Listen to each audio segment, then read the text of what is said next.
স্বাধীন দেশ, এটা স্বাধীন দেশ, আমরা স্বাধীন, আপনি স্বাধীন?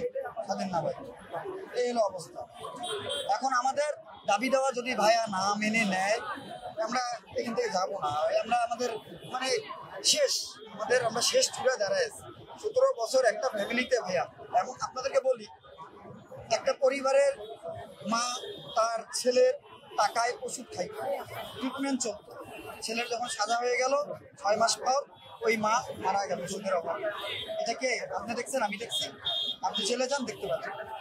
আমি যখন জেলে যাই শুধু একজনের সাথে না, বহুজনের সাথে কথা বলি। এমনও রেকর্ড আছে যেদিন ঘটনা ঘটছে সেদিনেই তার রিটায়ার্ড হওয়ার কথা ছিল, কিন্তু ভাগ্যের নির্মম পরিহাস। তা আমি চাবো আপনারা ভাইরা আছেন, সাংবাদিক ভাইরা, আপনারা আমাদের সাথে থাকুন।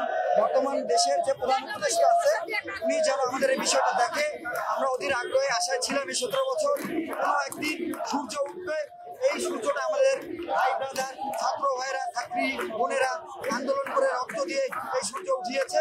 আমি চাই এই আমাদের প্রধান উপদেষ্টা ডক্টর মোহাম্মদ ইউনূস ওটা আমাদের বিষয়টা স্বচ্ছতা করে আমাদেরকে এই পাপ থেকে মুক্তি দান করুক, আমাদের সম্মান ফিরিয়ে দেখ, আমাদের চাকরি ফিরিয়ে দেখ, আমাদের যে ক্ষতিপূরণ এই 17 বছর সেই ক্ষতিপূরণ দিয়ে দেখ।